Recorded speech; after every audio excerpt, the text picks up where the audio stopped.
Hello everyone, and welcome back to A Purposeful Pursuit. I'm Crystal and I'm excited because today I'm doing kind of like a part 2 of I Met My Spouse When.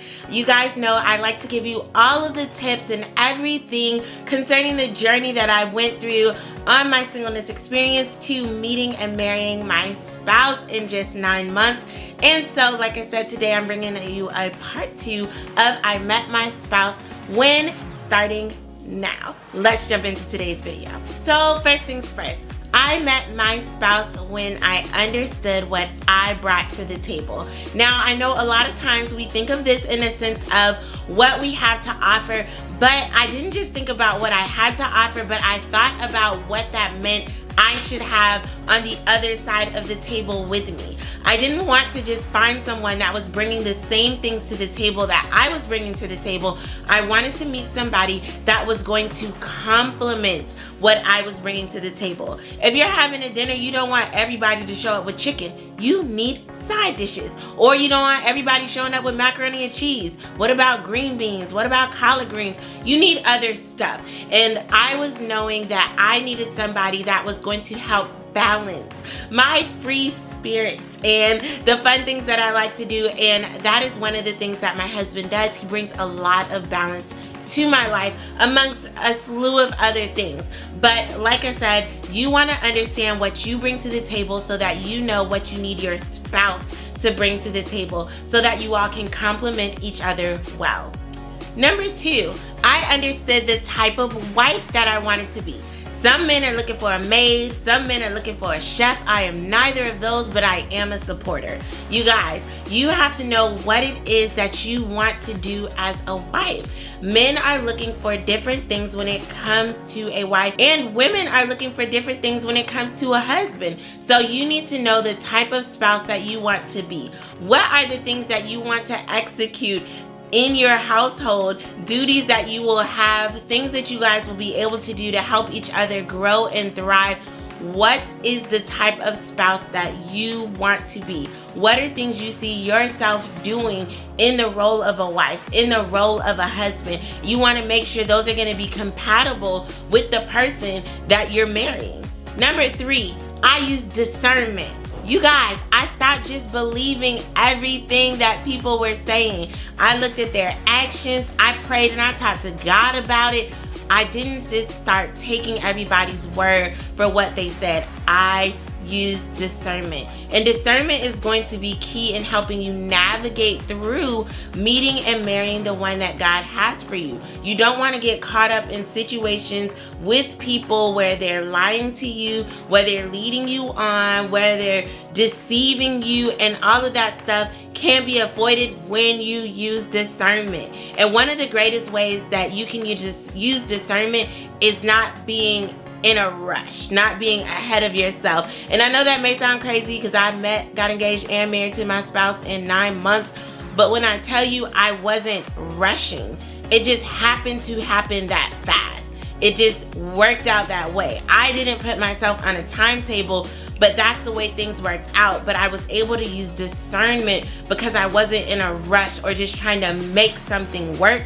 I was able to sit back and say, okay, God, is this right? Is this well? And one of the great signs that your discernment is in place, or one of the things that you can follow when you're trying to figure out if you're discerning well, is do you have peace? Do you feel peace, or does it seem like something is off? Even if things are not going perfect, even if you have challenges, do you have peace? That's a great way to tap into what's going on with your discernment. The 4th thing that I did was I changed my environment. You guys, if you're not meeting the type of person that you're looking to meet, one of the best things that you can do is change your environment. It doesn't take forever to be in one place to realize, you know what, my spouse is probably not gonna show up here. Give yourself an opportunity to meet new people, whether that's going to a different grocery store, whether that's moving around and finding new activities to do, going to the movies, going out to eat, whatever it is. Allow yourself to be in different positions, in different places, so that you can meet people in different situations. And doing things that you enjoy in a route to finding these people is a really great opportunity. But don't be afraid to change your environment. And for some of you, it may mean a new career path. It may mean going back to school to get, you know, some more education so that you can level yourself up, so that you can meet the caliber of individual that you're wanting to meet. It can mean any number of things.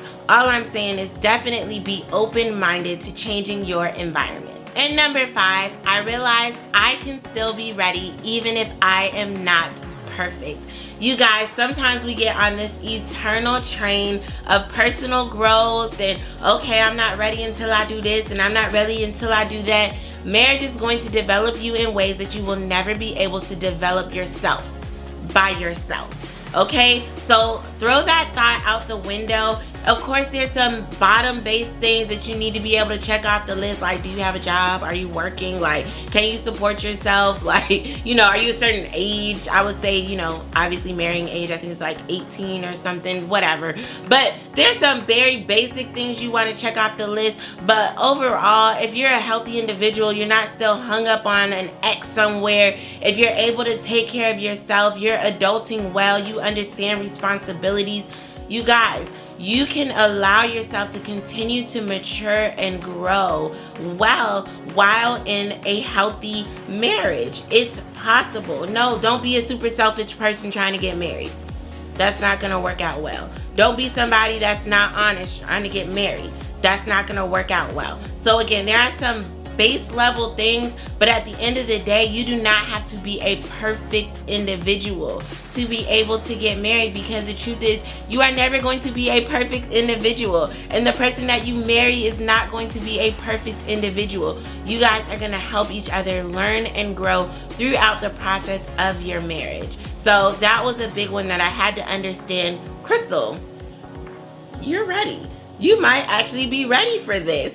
And I was single for 3 years leading up to when I got married, and so that's why I know you can get on this long train of development when really it's like, you know what, you're ready. And I'm letting you know right now, you're probably ready. I have another video on the channel where I talk about how to know if you are in fact ready to be in a relationship, ready to meet and marry the one. So make sure you check those videos out on the channel.